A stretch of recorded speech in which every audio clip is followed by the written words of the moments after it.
Bonjour. Alors aujourd'hui, on va vous présenter une vidéo un peu particulière. C'est la première fois qu'on vous présente ce type de vidéo.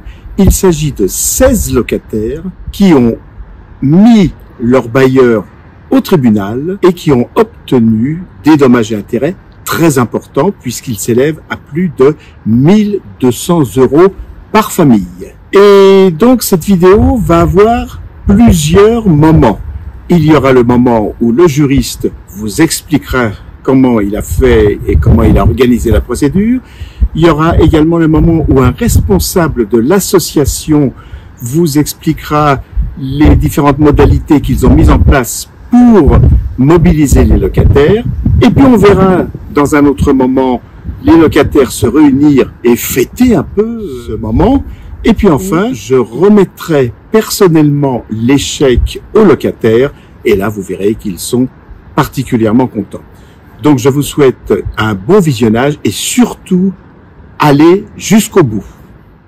Alors, Monsieur Diallo, vous êtes juriste à la CGL, enfin vous êtes un des juristes de la CGL, et c'est vous qui avez suivi toute l'affaire de cette association qui est allée en justice contre son bailleur.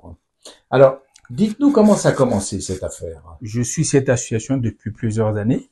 Et en 2020, les locataires avaient constaté qu'ils n'avaient toujours pas reçu la régularisation des charges des années 2019, 2020 et 2021. Au début, on a commencé à réclamer la régularisation des charges de 2020. Le bailleur nous a fait savoir que ça se fera l'année prochaine. Arrivé en 2021, on a réclamé la régularisation des charges de 2020. Toujours pas. Même réponse. Même réponse. Ouais. On le fera. Ne vous inquiétez pas. En réalité, ne respectez pas la loi. Oui. Vous connaissez les locataires, donc ils ont été impatients. Et à partir de août 2022, ils ont, par le biais de la CGL, mis en demeure le bailleur de régulariser les charges. Conformément à l'article 23 de la loi du 6 juillet 89, ils ont demandé à ce que les charges soient régularisées. Comment ils ont fait? Qu'est-ce qu'ils ont fait après la mise en demeure? La mise en demeure est restée infructueuse. Il n'y a pas eu de retour. Le bailleur n'a pas répondu. Avant, il répondait. Avant, il proposait des choses. Il répondait quand même. Mais là, il n'a même pas répondu. Et les locataires se sont dit, ben voilà, nous allons mettre en route une procédure pour obliger le bailleur à régulariser les charges. Il y a un certain nombre de pièces qu'il faut réunir. Donc, on a mis ça en musique. Et après avoir ficelé le dossier, les pièces, les locataires ont déposé les dossiers au tribunal de proximité. D'accord. Et les locataires, malheureusement, n'étaient pas très nombreux. Mais enfin, ils ont quand même été combien? 16. 16. Bon, c'est pas mal. On aurait aimé qu'il soit plusieurs centaines parce que le site en question est un site de plusieurs centaines de logements. 680 et quelques logements. Ouais. Et donc là, sur les 680 et quelques logements, il y en a 16 qui ont osé aller au tribunal. Voilà. Et donc, c'est vous qui êtes allé devant le juge défendre les dossiers. En quelque sorte. Tout à fait. Ils ont saisi le juge, donc en déposant tous les dossiers avec toutes les pièces, le 14 novembre 2022. En novembre 2022, ils ont déposé. Et le 25 novembre, le juge a pondu une ordonnance demandant au bailleur de régulariser les charges. La date limite, c'était le 24 janvier 2023. D'accord. Donc, 25 novembre, il dit au bailleur, vous devez régulariser les charges au plus tard le 24 janvier 2023. Donc, il avait à peu près un mois ou un peu plus pour le faire. Eh bien, nous nous sommes présentés à l'audience le 24 janvier pour voir, déjà dans l'ordonnance d'injonction de faire, il est dit que si les charges sont régularisées, les locataires peuvent signaler, peuvent informer le tribunal que les charges ont été régularisées, donc l'audience ne se tiendra pas. Si l'audience est maintenue, c'est parce que le bailleur n'a pas régularisé les charges. Donc, le 24, on s'est tous pointés au tribunal. Le juge a demandé au bailleur, mais pourquoi vous n'avez pas régularisé les charges? Le bailleur a dit qu'il ne pouvait pas régulariser parce que pour X raisons. Donc, suite à cela, le juge a appliqué la loi. Ouais. En disant, puisque vous n'avez pas régularisé les charges, les locataires avaient demandé chacun 1000 € de dommages et intérêts et 200 € d'article 700. Donc, le juge a appliqué la demande que les locataires avaient faite en disant, je vous condamne à payer 1000 € de dommages et intérêts et 200 € d'article 700 à tous les locataires qui ont participé à l'action. Chaque locataire a reçu 1200 €. Bon, bah, et ensuite, eh bien, on va le voir dans la suite de cette vidéo. Les locataires ont été réunis, on a fait une petite fête, un petit cocktail, on a invité le maire de la commune, et j'ai eu l'occasion de distribuer les 16 chèques aux locataires qui sont venus chercher leurs chèques, plus exactement, les uns après les autres, et ça a été un moment à la fois de forte convivialité entre les locataires et un moment de grand bonheur, parce que recevoir 1200 € la veille des vacances, quasiment, c'est quand même bon à prendre. Tout à fait. Voilà. Tout à fait.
Ça nous a pris un peu de temps, mais il fallait faire les réglages, etc. Donc d'abord, merci d'être venu. Et moi qui suis le président national de la CGL, je me suis déplacé d'abord pour vous féliciter d'avoir accepté la proposition de la CGL 95 qui a suivi votre dossier d'aller au tribunal contre le bailleur pour obtenir réparation d'un certain nombre de choses qui n'allaient pas. Alors ce que l'on sait aujourd'hui maintenant, c'est que vous êtes 16 à qui je vais remettre dans quelques minutes un chèque de 1200 €. C'est ceux qui sont allés au tribunal, c'est-à-dire ceux qui ont accepté de prendre des risques et, j'ai presque envie de dire, accepté de se mouiller. Parce que le président de votre association, M. Selaoui, a donné le maximum de son énergie pour essayer de faire venir le plus possible de locataires pour aller au tribunal. Merci Monsieur le Président national de la CGL, Monsieur le Président des Yvelines et du Val d'Oise de la CGL. Moi, j'ai plaisir à être ici comme j'ai plaisir à venir à chaque fois au quartier des Fleurs rencontrer les habitants, soit parfois pour accompagner, soit parfois pour se faire aussi un peu bousculer quand on considère qu'on ne fait pas avancer assez vite les choses. Je voudrais souligner l'excellent travail de l'amicale des locataires, Monsieur le Président, par l'intermédiaire de Monsieur Selaoui et de tous ceux qui l'accompagnent, et ils sont nombreux. Et ils ne sont pas simplement investis dans cette amicale, ils sont investis, certains dans les conseils de quartier, certains dans d'autres instances participatives de la commune, mais surtout investis ici, auprès des habitants. Et c'est important pour moi, le maire que je suis, d'avoir des relais au plus près des préoccupations.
Bonjour Monsieur Akira, donc vous êtes un des responsables de l'association qui s'est lancée au travers de la justice contre son bailleur.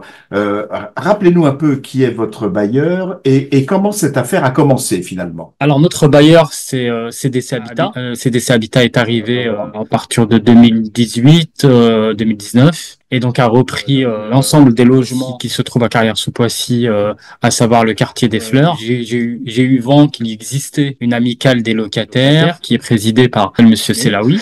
Et qui mène des actions principalement sur le calcul des charges. Si Monsieur Selaoui s'intéresse autant à ça, c'est probablement que ces charges vous posent des problèmes. On s'est rendu compte que le bailleur nous surfacturait certaines prestations ou facturait certaines prestations qui n'avaient pas lieu. Grâce notamment à votre appui, nous avons pu sur les années précédentes récupérer une régularisation assez importante qui nous permet justement de mettre à profit le travail de l'amicale des locataires et puis surtout de permettre aux locataires de récupérer l'argent qui a été injustement payé à travers les provisions. Vous avez une idée des sommes qui ont été récupérées les années précédentes On est à peu près sur des sommes de 400 à 500 euros par locataire. Malgré les difficultés qu'on a rencontrées, on a pu tout de même trouver des incohérences et pouvoir également les mettre en avant et les faire reconnaître par CDC Habitat qui a naturellement fait les régularisations en conséquence. Peut-être qu'à l'avenir, il faudra que vous pensiez à ces provisions de charges qui, d'après ce que vous me dites, me semblent quand même un peu fortes, quoi. Il n'y a pas énormément de locataires finalement qui ont accepté d'aller en justice. Vous pouvez nous dire quelques mots là-dessus? Malheureusement, on n'a pas pu convaincre les personnes qui sont venues par la suite, une fois qu'on avait terminé l'action, de dire c'est vrai qu'on aurait voulu finalement faire partie de l'action. Bon, peut-être par peur de représailles de la part de CDC Habitat. Finalement, on a été que 16 personnes. Il fallait également retrouver l'ensemble des documents concernant les régules de charges sur les 3 ou 4 années précédentes. Donc, il y avait certaines personnes qui ont abandonné du fait qu'ils n'avaient pas tous ces documents-là. D'autres personnes ont abandonné parce qu'elles ont pensé que le bailleur allait peut-être les avoir dans le viseur par peur de représailles de la part du bailleur. Mais effectivement, on a été que 16 personnes, il me semble, jusqu'au bout. On a à peu près une trentaine, voire une quarantaine d'adhérents à l'association. Et cette année, d'ailleurs, on devrait avoir 2 fois plus d'adhérents. Il y a un engouement grâce à cette action.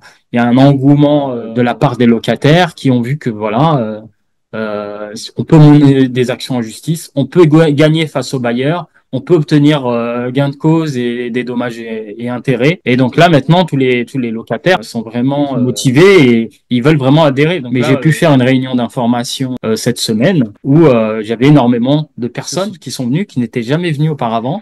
Et avoir 30 personnes, c'était vraiment exceptionnel. Si je me laissais aller, en fonction de ce que vous venez de dire, j'aurais presque envie d'écrire à votre bailleur pour le remercier. Grâce à lui, les locataires maintenant se sont mobilisés.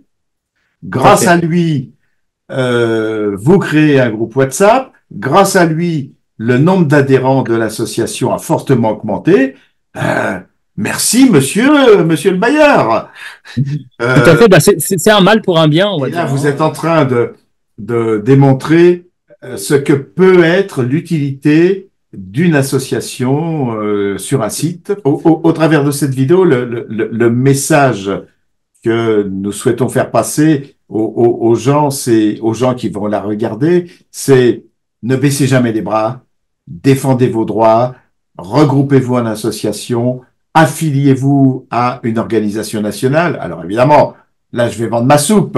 Je vais conseiller l'affiliation à la CGL, mais enfin on n'est pas les seuls sur le marché.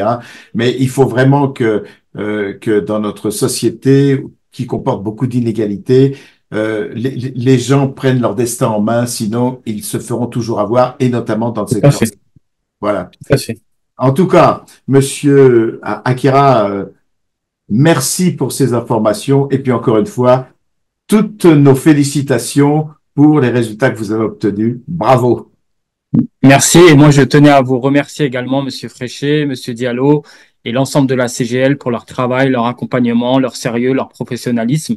Donc je tenais vraiment à vous remercier au nom de l'amicale des locataires pour votre travail en espérant qu'on continue comme cela et qu'on défende à nouveau les l'ensemble de nos locataires ici à Carrière-sous-Poissy. Eh ben, écoutez, c'est parfait. Et là, au point où on en est, parce que je sais que vous allez bientôt partir en vacances. Bonnes vacances, monsieur Akira. Merci à vous aussi également.